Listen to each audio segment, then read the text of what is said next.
Shalom saudara, salam damai sejahtera dalam kasih Kristus bagi kita. Jumpa kembali dengan saya, Nur Fitriadin di channel Peace of Christ.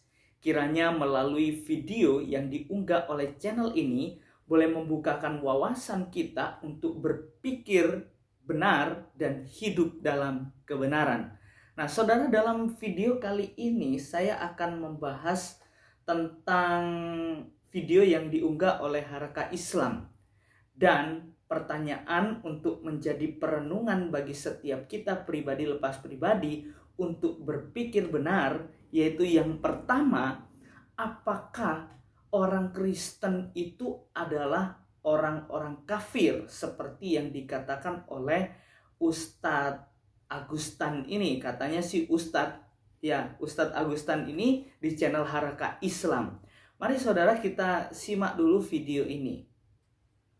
Ini ya saudara, saya akan bacakan ya di dalam Quran surat 7 ayat 109, ayat 7, bukan ayat 7, maaf, keliru ya. Quran 7 ayat ke 179. Dan sesungguhnya kami jadikan untuk isi neraka jahanam kebanyakan dari jin dan manusia. Mereka mempunyai hati tetapi tidak dipergunakan untuk memahami ayat-ayat Allah, saudara. Ya, jelas ya, ini catat ya, note ya, nanti kita kembali ke sini. Ya, mereka mempunyai hati, tapi otaknya kosong. Ya, ini gampangannya seperti itu ya, tidak dipergunakan untuk memahami ayat-ayat Allah. Ya, seakan-akan itu kalau ngomong itu wah luar biasa orang kafir itu ya. Orang kafir sebelah ini ya. Dan mereka mempunyai mata tetapi tidak dipergunakan untuk melihat. Ya, pura-pura buta, saudara. Tanda-tanda kekuasaan Allah, dan mereka mempunyai telinga tetapi tidak mempergunakannya mendengar ayat-ayat Allah ya. Mereka itu sebagai binatang ternak. Wah, Masya Allah ya. Astagfirullah kok Masya Allah ya. Astagfirullah ya. Jadi mereka ini diumpamakan ya seperti binatang ternak. Bahkan mereka ini lebih sesat lagi. Mereka itulah orang-orang yang lalai. Ya, Quran surat 8 ayat 55. Sesungguhnya binatang dalam kurung makhluk yang paling buruk di sisi Allah ialah orang-orang yang kafir. Wah, ini luar biasa saudara ya. Jadi sesungguhnya malah harganya itu lebih murah daripada binatang ya, manusia itu, orang-orang kafir itu. Karena mereka tidak beriman. Ya. Surat 8 ayat 56, yaitu orang-orang yang kamu telah mengambil perjanjian dari mereka, sesudah itu mereka mengkhianati janjinya pada setiap kalinya, dan mereka tidak takut akibat-akibatnya. Ya, ini sangat jelas saudara. Ya, surat 98 ayat 6, sesungguhnya orang-orang kafir, ya ahli kitab, ya orang-orang musyrik akan masuk neraka jahanam. Ya, dikatakan akan masuk neraka jahanam, kekal di dalamnya. Mereka itu adalah seburuk-buruk makhluk, saudara. Ya, ini kita mendasari dengan ini komplit ya, saudara ya. Nanti saya akan kasih linknya, kalau mau masuk silakan. Ya, mau orang Kristen maupun Muslim ya.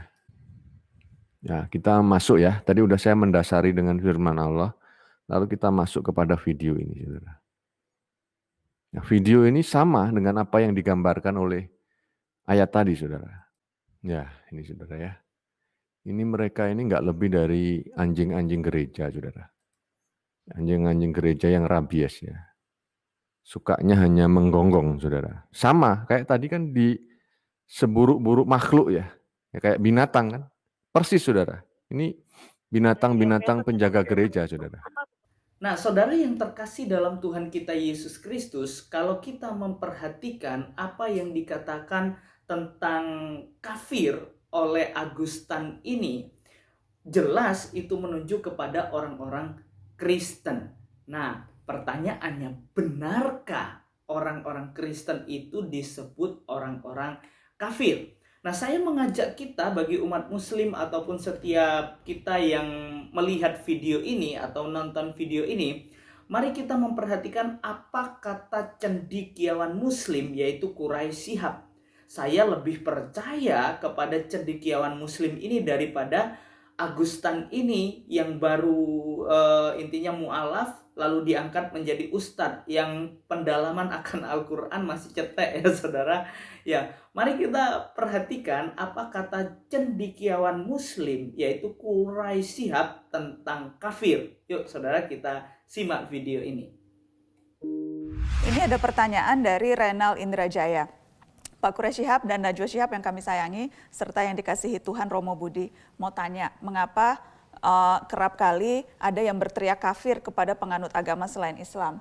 Sedangkan menurut pengertian kami, jika kafir itu adalah orang murtad yang tidak punya agama dan tidak mengenal Allah. Sedangkan kita mempunyai Allah, beragama, sama-sama hidup di Indonesia, yang salah agamanya, apa salah kita dilahirkan menjadi selain Islam? Ya, yang pertama dulu, kafir mempunyai banyak makna.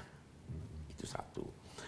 Sehingga harus disesuaikan dengan substansi yang melekat pada seseorang sehingga dia dinamai kafir atau tidak. Nah, dalam konteks keberagamaan, umat Kristen dan Yahudi, Al-Quran tidak menamai mereka kafir, menamai mereka ahlul kitab, ya ahlal kitab. Nah, itu satu. Yang artinya orang-orang Wahai orang-orang yang memiliki kitab. Mereka diakui memiliki kitab suci karena Nabi Musa dan Nabi Isa mendapat kitab suci dari Tuhan. Itu yang ditonjolkan. Nah, bahwa kafir bisa bermacam-macam. Seperti tadi. Bisa saja seorang muslim, dia dinamai kafir dalam pengertian kikir. Ya. Itu Nabi Sulaiman berkata, saya dianugerahi Tuhan begini banyak kekayaan untuk menguji saya. Apakah saya bersyukur atau saya kufur? Ya kan? Nah, jadi kafir bisa bermacam-macam maknanya. Nah, hanya itu tadi kita katakan dalam konteks hubungan antar pemeluk agama, kita hendaknya memilih kata-kata yang tidak menjadikan hubungan itu menjadi retak. Nah, itu sebabnya Al-Quran menamai Ahlul Kitab. Itu nama yang ini. Apalagi pada masa turunnya Al-Quran, hubungan yang akrab antara umat Islam dengan Ahlul Kitab, khususnya orang-orang Nasrani itu sangat akrab. Sewaktu Romawi berperang dengan Persia, umat Islam memihak pada Romawi karena dia mengakui adanya Tuhan. Sedangkan Persia menyembah api. Ketika kaum muslimin tertindas di Mekah, Nabi menganjurkan untuk pergi ke Habasyah Ethiopia karena di sana ada penguasa Nasrani yang adil dan sangat toleran terhadap agama-agama lain termasuk Islam. Bahkan Al-Quran menyatakan orang yang paling dekat persahabatannya kepada kamu adalah orang-orang yang berkata kami adalah orang-orang Nasrani. Itu yang dijelaskan oleh agama. Jadi sahabat terdekat umat muslim itu Nasrani? Nasrani, walaupun kita harus berkata perkembangan masyarakat itu bisa berubah dari saat ke saat akibat aneka pengaruh. Bisa jadi ada di masa penjajahan itu karena terlihat bahwa ini agama Kristen nih, atau sebelum itu perang salib, untuk diketahui ulama-ulama Islam cendekiawan Muslim tidak ingin menyatakan penyerangan orang-orang dari barat ke timur itu, mereka tidak namai itu perang salib karena salib tidak merestui itu. Jadi itu bukan perang salib, itu politik. Nah ini yang menjadikan biasa terjadi kesalahpahaman. Dan sekarang pun kerap kali karena isu itu bercampur dengan isu politik, itu yang membuat seolah-olah kita dipertentangkan atau dihadapkan satu sama lain, muslim dan non-muslim. Iya, saudara, dari video yang saya perlihatkan kepada saudara, yaitu oleh Quraisy Shihab, saya berharap kita mengerti tentang arti kafir. Siapakah orang-orang kafir? Saya pikir setiap orang yang menonton video ini jelas ya kafir itu siapa dan tidak seperti apa yang diucapkan oleh Ustadz katanya Ustadz Agustan ini. Ya, saya harap kita semua mengerti dengan jelas melalui video yang diunggah melalui channel Peace of Christ ini. Nah, saudara, lalu pertanyaan yang kedua ini yang harus kita renungkan bersama, layakkah Agustan ini dipanggil Ustadz, atau layakkah Agustan ini menyandang gelar Ustadz kalau kata-katanya seperti yang ada di dalam video ini? Kita perhatikan dulu apa yang dikatakan oleh Agustan ini di dalam video ini. Ini mereka ini nggak lebih dari anjing-anjing gereja, saudara. Anjing-anjing gereja yang rabies ya. Sukanya hanya menggonggong, saudara. Sama kayak tadi kan di seburuk-buruk makhluk ya. Ya kayak binatang kan. Persis, saudara. Ini binatang-binatang penjaga gereja, saudara. Referensi apa Anjing-anjing yang ini, saudara. menguatkan bahwa ini loh Tuhan Yesus tuh nggak pernah nikah sama Maria Magdalena gitu. Oke. Gini, saudara, sebelum saya lebih jauh ya ke sini. Mereka ini kebakaran jenggot ya. Ketika ada sebuah penelitian yang mengacu kepada bahwa Yesus itu menikah. Ya. Dan yang gemes itu ngomongannya itu kayak tadi, saudara, dibolak-balik, saudara ya. Jadi seakan-akan kita itu yang nggak paham. Mereka oke, nggak masalah. Tapi kalau dia membacot ya tanpa dasar yang kuat ya, tanpa melihat konteksnya itu seakan-akan benar gitu loh, saudara. Makanya saya menyebut mereka ini kaum anjing-anjing gereja. Ya, jadi nggak perlu kita marah. Kita singkapi dengan bijaksana, dengan hikmat. Tapi coba nanti lihat ya dari video-video ini, mulutnya minta ditepok pakai sandal, saudara. Ya. Saudara, makanya ayat tadi luar biasa ya, saudara. Seburuk-buruk makhluk ya. Ini membolak-balikan kata, katanya tidak beretika. Padahal mereka ini sekali lagi kumpulan anjing-anjing gereja ya. Yang di situ kalau kelaparan gonggong ya. Kalau rabies juga gonggong. Ya, kalau ketemu orang lain juga gonggong, saudara. Wah, saudara. Semua perkataan di kebun binatang keluar dari mulutnya. Nah, masih layakkah Ustadz Agustan ini dipanggil Ustadz? Kalau bagi saya gak layak ya. Gak tahu kok masih banyak pengikutnya. Bagi saya tidak layak seorang Ustadz melontarkan kata-kata kotor. Apalagi di media yang banyak dilihat oleh banyak orang. Tentunya tidak menjadi panutan. Waktu saya masih beragama Muslim, tidak ada ustadz yang seperti Agustan ini.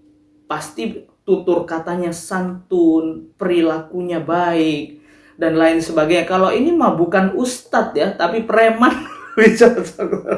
Lebih cocok ini preman, bukan ustadz. Nah, jadi seorang ustadz itu tutur katanya pasti santun, mengajarkan sesuatu yang baik, mengajarkan tentang kasih. Ya, kalau kita perhatikan bagaimana kata-kata yang sudah dilontarkan oleh Agustan ini, gak layak jadi ustadz ya, saudara. Ya, bagaimana menurut netizen? Apakah masih layak untuk mendapatkan menyandang gelar ustadz? Apakah masih layak kalau kata-katanya seperti ini? Silahkan jawab di kolom komentar dengan kata-kata yang sopan, layak atau tidakkah Ustadz Agustan ini menjadi seorang ustadz kalau kata-katanya seperti ini. Ya, silahkan tulis di kolom komentar. Tapi ingat, komentarnya harus sopan, tetap dalam kasih. Tetap dalam kasih ya, saudara. Ya, biarlah melalui video yang diunggah oleh channel ini boleh membukakan wawasan kita dan membukakan hati kita untuk hidup benar dan tetap menunjukkan kasih kepada sesama. Tuhan Yesus memberkati kita semua. Soli Deo Gloria.